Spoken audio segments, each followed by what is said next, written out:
Hello दोस्तों, कैसे हो? आयंस स्टडी में आपका स्वागत है। मैं Patil ma'am.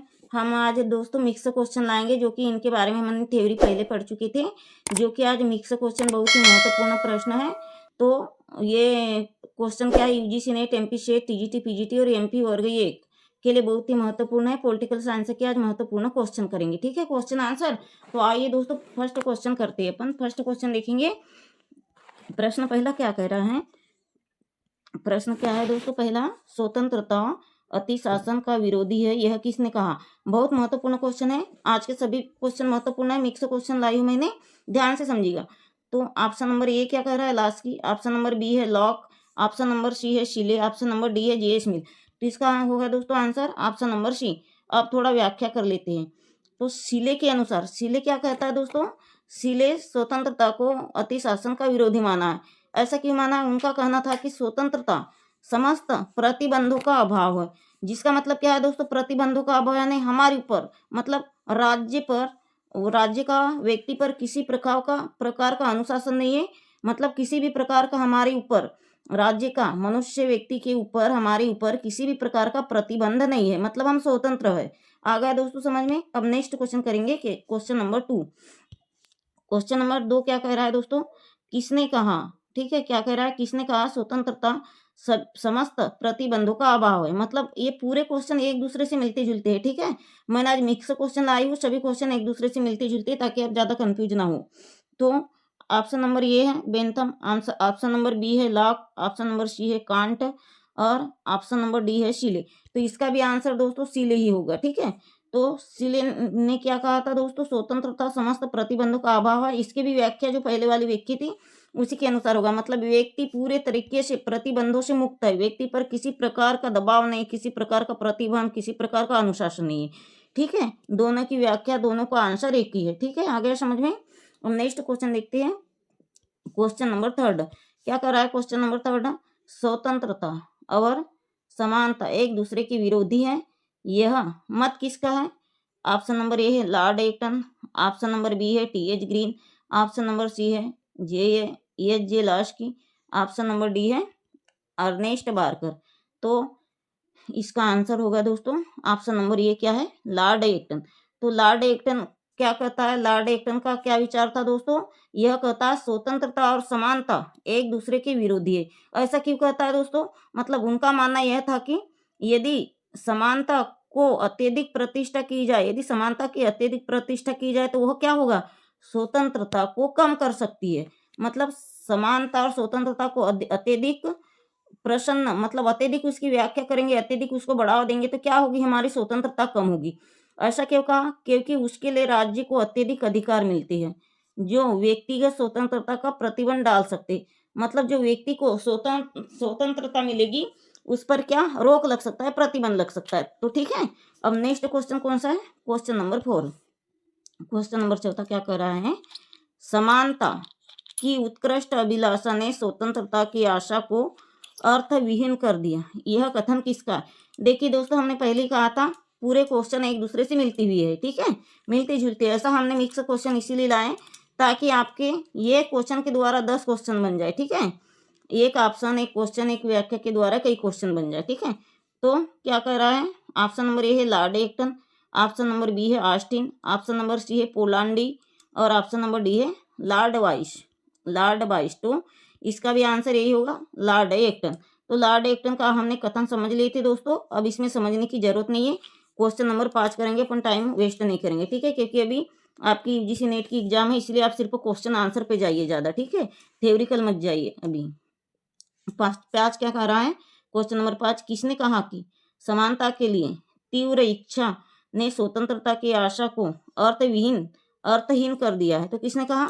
Option number A है रूसो, ऑप्शन नंबर बी है जे.एस. मिल, ऑप्शन नंबर सी है लास्की, ऑप्शन नंबर डी है लॉर्ड एक्टन। तो लॉर्ड एक्टन क्या कहता है दोस्तों? उन्होंने यह विचार व्यक्त किया था कि इसका आंसर होगा लॉर्ड एक्टन डी। तो लॉर्ड एक्टन क्या कहता है? उसका यह विचार किया था, उसने यह विचार व्यक्त किया था कि अत्यधिक समानता की इच्छा स्वतंत्रता के लिए खतरा बन सकती है। मतलब अत्यधिक यदि हमें समानता मिल जाए तो हमारी स्वतंत्रता पर बाधक बन सकती है, ठीक है। इसका हमारी स्वतंत्रता पर, व्यक्ति की स्वतंत्रता पर बुरा असर डाल सकता है। ऐसा क्यों कहा था? क्योंकि समानता की खोज में अक्सर सरकार या राज्य की शक्ति बढ़ सकती है, जो व्यक्तिगत स्वतंत्रता को सीमित कर देती है। मतलब राज्य और व्यक्ति के लिए खतरा बन जाता है। ठीक है, क्या खतरा बन जाता है दोस्तों? अत्यधिक स्वतंत्रता। मतलब मनुष्य के लिए अत्यधिक स्वतंत्रता भी हानिकारक हो सकती है। ठीक है, अब नेक्स्ट क्वेश्चन करेंगे। Question number 6। क्वेश्चन नंबर 6 क्या कह रहा है दोस्तों? फ्रांसीसी, ये थोड़ा अलग है उनसे। ठीक है, फ्रांसीसी और अमेरिकी क्रांतियों ने किस अवधारणा का समर्थन किया? किस अवधारणा का समर्थन किया दोस्तों? ऑप्शन नंबर ए प्राकृतिक अधिकार, ऑप्शन नंबर बी है वैधानिक अधिकार मतलब वैदिक अधिकार, ऑप्शन नंबर सी है संवैधानिक अधिकार, ऑप्शन नंबर डी क्या कह रहा है? बाइबिल में उल्लेखित अधिकार। तो इसे ध्यान से समझिएगा। ठीक है, ये थोड़ा नया क्वेश्चन लग रहा है, आप लोगों के लिए नया ही क्वेश्चन होगा। हमने बहुत सारी बुकों का निचोड़ उठाकर लाए हैं क्वेश्चन मिक्स करके। ठीक है, तो इसका ऑप्शन नंबर ये होगा दोस्तों, प्राकृतिक अधिकार। तो समझेंगे क्या कह रहा है क्वेश्चन। फ्रांसीसी और अमेरिकी क्रांति ने प्राकृतिक अधिकारों की अवधारणा का समर्थन किया। क्यों किया? क्योंकि प्राकृतिक अधिकार का सिद्धांत इस विचार पर आधारित है। किस विचार पर आधारित है? मतलब जैसे दोस्तों देखो, प्रत्येक व्यक्ति को क्या है, जन्म से कुछ अविच्छेद अधिकार प्राप्त होते हैं। कैसे अधिकार प्राप्त होते हैं? जैसा मान लो, जो कोई सरकार या व्यक्ति उनसे छीन नहीं सकता। जैसे हमको जन्म से कोई अधिकार प्राप्त होते, जन्म से हमको कौन सा अधिकार है? जैसे हमको जन्म से जाति का अधिकार मिलता है, मत देने का अधिकार मिलता है, कानून अधिकार मिलता है, संवैधानिक अधिकार मिलता है। तो हमारे ये अधिकार कोई छीन सकता है क्या दोस्तों? स्वतंत्रता का अधिकार, शोषण के विरुद्ध अधिकार, हमारे अधिकार कोई छीन सकता है क्या? ना राज्य छीन सकता, ना सरकार छीन सकता। हमें पंजीकरण का अधिकार, हमारे अधिकार कोई छीन सकता है क्या? नहीं छीन सकता। ठीक है, तो ये यही बोल रहा है कि प्राकृतिक अधिकार है। हमें कैसे जन्म से जो प्राकृतिक अधिकार मिले हैं हमारे प्राकृतिक अधिकार है। इस अधिकार को हमें ना राज्य से छीन सकता, ना सरकार से छीन सकता। ठीक है, जो हमें जन्म से मिले हमारे जीवन के अधिकारों को शामिल करते हैं। ठीक है, आ गया इतना समझ में? अब नेक्स्ट क्वेश्चन देखेंगे दोस्तों। ठीक है, नेक्स्ट क्वेश्चन क्या कह रहा है दोस्तों? Question number 7। क्वेश्चन नंबर 7 क्या कह रहा है? राजनीति समानता की सर्वश्रेष्ठ गारंटी है। कौन सी गारंटी है?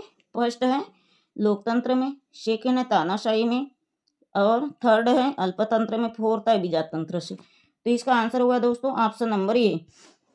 तो थोड़ा इसे समझ लेते। ठीक है, राजनीतिक समानता की जो सर्वश्रेष्ठ गारंटी काय में है?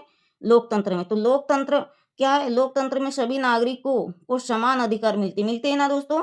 कैसे अधिकार मिलते हैं? समान। जैसे कि मतदान का अधिकार और अपने विचार व्यक्त करके स्वतंत्रता के रूप में व्यक्ति का अधिकार मिलता है। इसमें प्रत्येक नागरिक को राजनीतिक सहभागिता को बढ़ाता है। मतलब हमको प्रत्येक नागरिकता को क्या है, हमारे को राजनीतिक अधिकार मिलता है, आर्थिक अधिकार मिलता है, सामाजिक अधिकार मिलता है। ठीक है, समानता का अधिकार मिलता है और इसे कोई छीन ही नहीं सकता। ठीक है, ये भी पिछले क्वेश्चन की जैसी है। आप क्वेश्चन नंबर 8 करेंगे। ठीक है, क्वेश्चन नंबर 8 क्या कह रहा है दोस्तों? इसे ध्यान से समझिएगा। स्वतंत्रता इसके अलावा और कुछ नहीं है। ये क्या है दोस्तों? एक कोटेशन है। ठीक है, स्वतंत्रता और इसके अलावा कुछ नहीं है कि उस शिक्षा को प्रोत्साहित करना। किसको प्रोत्साहित करना? उस शिक्षा को प्रोत्साहित करना जो विनम्र व्यक्तियों के अनुदिष्ट अंतःकरण पर आधारित हो। क्या है? निम्नलिखित में से कौन सा वाद इस वक्तव्य को मानता है? कौन सा वक्तव्य इसको मानता है दोस्तों? उदारवाद, बी है समाजवाद, सी है बहुलवाद और डी है फासीवाद। तो इसका होगा दोस्तों ऑप्शन नंबर ये होगा आंसर, उदारवाद। तो उदारवाद काय के सिद्धांत को प्रतिपादित करता है दोस्तों? स्वतंत्रता को। स्वतंत्रता क्या है? उस शिक्षा के रूप में देखता है जो कि व्यक्ति अपने अंतःकरण के अनुसार कार्य करने में सक्षम हो। उदारवाद में क्या है? प्रत्येक व्यक्ति को अपनी स्वतंत्रता का पालन करने की अनुमति होती है। मतलब उदारवाद ऐसा है, ना हमारे ऊपर जनता की रोक टोक, ना समाज की, ना राज्य की। मतलब हम क्या है, एकदम फ्री है, एकदम स्वतंत्रता है। हम दोस्तों उदारवाद को पढ़े थे, जॉन लॉक ने और रॉबर्ट नाजिक ने 1867 में समझाया था, इसको उदारवाद लागू किया था। हमने समझे थे ना दोस्तों। उदारवाद क्या है? हमारे ऊपर ना कानून का कोई प्रतिबंध है, ना शासन है, ना कोई दबाव है, ना जनता का, ना राज्य का, ना समाज का। मतलब हम पूरी तरीके से स्वतंत्रता है। समझाई थी ना, हम ये भी कर सकते हैं, हम वो भी कर सकते हैं, हम चाहे कुछ भी कर सकते हैं। ठीक है, आ गए समझ में? अब नेक्स्ट क्वेश्चन करेंगे, क्वेश्चन नंबर 9। तो क्वेश्चन नंबर 9 क्या कहता है? जनतंत्रीय समाजवाद और मार्क्सवादी समाजवाद एक दूसरे से इस पर आधारित है। आधार मतलब एक दूसरे से इस आधार पर भिन्न है कि वह जोर देते, किस पर जोर देते हैं? फर्स्ट है सामाजिक समानता पर, सेकेंड है आर्थिक समानता पर, थर्ड है राजनीतिक समानता पर, और फोर्थ है दोस्तों व्यक्तिगत स्वतंत्रता पर। ठीक है, व्यक्तिगत स्वतंत्रता, तो इसका ऑप्शन नंबर डी होगा, व्यक्ति स्वतंत्रता।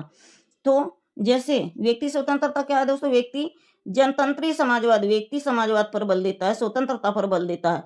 उनका मानना क्या है दोस्तों? कि इसमें राज्य का विशेष बल होता है। जबकि मार्क्सवादी क्या है? समाजवादी व्यक्ति स्वतंत्रता की बात नहीं करता, वह किसकी बात करता है? राज्य को अधिक शक्तिशाली बनाकर सामाजिक आर्थिक समानता स्थापित करने पर अधिक बल देता है। ठीक है, समझ में आ गया? अब नेक्स्ट क्वेश्चन करेंगे 10। क्वेश्चन नंबर 10 क्या कहता है? क्या कहता है दोस्तों? ग्रीन ने स्वतंत्रता को माना है। क्या माना है ग्रीन ने स्वतंत्रता को? नियंत्रण का प्रभाव, या कुछ भी करने की छूट, या विधि का अभाव, या फिर करने योग्य काम करने की क्षमता। बहुत अच्छा क्वेश्चन है ये, तो इसका ऑप्शन नंबर ये आएगा डी। क्या है? टी.एच. ग्रीन ने क्या कहा? स्वतंत्रता को केवल ऑप्शन नंबर डी होगा। ठीक है, ऑप्शन नंबर डी होगा इसका। टी.एच. ग्रीन ने क्या कहा है दोस्तों? स्वतंत्रता को केवल बाहरी बाधाओं या नियंत्रण के अभाव में नहीं देखा जा सकता। किस पर देखा जाता है? बल्कि स्वतंत्रता को उन्हें एक व्यक्ति की अपनी क्षमता के रूप में परिभाषित किया जाएगा, ताकि क्यों किया जाएगा? ताकि वह अपने जीवन के उद्देश्य को पूरा कर सके। मतलब उनके अनुसार स्वतंत्रता का वास्तविक अर्थ है किसी भी व्यक्ति की वास्तविक क्षमता। किसी भी व्यक्ति की वास्तविक क्षमता यानी दोस्तों क्षमता, साधना, उपयोग की स्वतंत्रता को व्यक्ति बेहतर अपने जीवन में सुधार ला सके। व्यक्ति अपने जीवन को क्या बना सके दोस्तों? अच्छा, कुशल बना सके, सुखमय बना सके। ठीक है, आ गए समझ में? अब नेक्स्ट क्वेश्चन करेंगे, क्वेश्चन नंबर 11। तो दोस्तों क्वेश्चन नंबर 11 क्या कहता है? क्वेश्चन नंबर 11 क्या कहता है? अधिकार के ऐतिहासिक सिद्धांत की मूल विशेषता क्या है? मूल विशेषता क्या है? यानी ऑप्शन नंबर ए क्या कह रहा है? अधिकार प्राकृतिक रूप से क्या है? रूप के होते हैं। बी क्या कह रहा है? अधिकार राज्य की देन होती है। सी क्या कह रहा है दोस्तों? राज्य समाज की देन है। डी क्या कह रहा है? राज्य परंपराओं की देन है। तो आप सभी को पता होना चाहिए राज्य क्या है दोस्तों? ऑप्शन नंबर डी आएगा इसमें। राज्य क्या है? परंपराओं की देन है। कैसी परंपराओं की देन है आप समझेंगे। मान लो अधिकार के ऐतिहासिक सिद्धांत के अनुसार यदि राज्य और अधिकारों की उत्पत्ति परंपराओं और ऐतिहासिक विकास के माध्यम से होती है, तो यह क्या करता है? यह सिद्धांत यह मानता है बच्चों दोस्तों की अधिकारों की उत्पत्ति किसी ऐतिहासिक प्रक्रिया का हिस्सा होती है। कैसा हिस्सा होती है? किस पर होती है? मान लो किसी समाज है, तो समाज की परंपराओं के अनुष्ठानों और पुरानी प्रथाओं के आधार पर जुड़ी है ना दोस्तों। व्यक्ति है, समाज है, राज्य है, पुरानी परंपराओं पर जुड़ी। भलाई नए नए कानून, नए नए रीति रिवाज मान ले, जो नए पीढ़ी के नए रीति रिवाज करेंगे, लेकिन जो पुरानी परंपरा है, पुराने आदर्शवादी जो व्यक्ति है, पुरानी प्रथा को ही लेकर चलते हैं कि नहीं? चलते हैं ना। तो यह किस पर बल देता है दोस्तों? नई विचारधाराओं पर बल देता है। ठीक है, क्या होता है? यह धीरे धीरे और राज्य की शक्ति द्वारा निर्धारित नहीं होते, बल्कि काय के द्वारा होते? समाज के परंपरा और ऐतिहासिक घटनाओं पर आधारित होते। ठीक है, आ गया दोस्तों इतना समझ में? नेक्स्ट क्वेश्चन करते। ठीक है, क्वेश्चन नंबर 12। क्वेश्चन नंबर 12 क्या कहता है? वैधानिक अधिकारों के पीछे कौन सी शक्ति है? कौन सी शक्ति है? कानून की शक्ति, नैतिकता की शक्ति, न्यायालय की शक्ति, नीति शास्त्र की शक्ति। तो इसका ऑप्शन नंबर ए होगा। काय की शक्ति दोस्तों? वैधानिक अधिकारों की शक्ति। तो इसको हमने पिछले क्वेश्चन में पढ़ लिए थे। इसका आंसर होगा ये। ठीक है, कानून की शक्ति। ठीक है, अब देखेंगे दोस्तों। अब क्वेश्चन नंबर 13 देखेंगे। क्वेश्चन नंबर 13 क्या कर रहा है दोस्तों? क्वेश्चन नंबर 13 क्या कह रहा है? कौन सा सिद्धांत समानता के कौन सा सिद्धांत यह मानता है कि अधिकार राज्य द्वारा निर्मित है? तो कानूनी, प्राकृतिक, ऐतिहासिक, आदर्शवादी। तो इसका ऑप्शन नंबर ए होगा दोस्तों, कानूनी। यह ऑप्शन तो आप, यह क्वेश्चन का आंसर आप आग बंद करके भी लगा सकते हो, क्वेश्चन से ही स्पष्ट है कानूनी करके। ठीक है, तो कानून क्या है दोस्तों? एक सिद्धांतवादी के अनुसार अधिकार राज्य द्वारा निर्मित होता है। यह सिद्धांत क्या मानता है? अधिकार केवल उन नियमों और कानूनों के माध्यम से होता है, जिसके जो अस्तित्व में आता है। क्या अस्तित्व में आता है दोस्तों? राज्य और कानून, जिसके अनुसार राज्य द्वारा निर्धारित कानून ही नागरिक के अधिकारों को निर्धारित करता है। मतलब कानून और राज्य का एक दूसरे से बड़ा घनिष्ठ संबंध है। ठीक है, आ गया समझ में? अब देखते हैं दोस्तों लिबर्टी। नेक्स्ट क्वेश्चन है, लिबर्टी शब्द का प्रयोग किसने किया है, किसके द्वारा किया गया? तो लाइबेल से, लिंगुआ से, या लिबर से, या लिब्रा से। आप भी सोचिए इसका आंसर क्या होगा मन में दोस्तों। तो लाइब्रेरी मतलब लिबर्टी शब्द का प्रयोग किससे होता है? लिबर्टी बोले तो लिबर। ठीक है, ऑप्शन नंबर सी, लिबर्टी बोले तो लिबर। लिबर शब्द कहाँ से लिया गया दोस्तों? लिबर शब्द, लिबर मतलब लिबर्टी शब्द लिबर से लिया गया, जिसका अर्थ क्या है? स्वतंत्रता या स्वतंत्र रूप में कार्य करने की क्षमता। आगे समझ में? वह शब्द काय का बना है?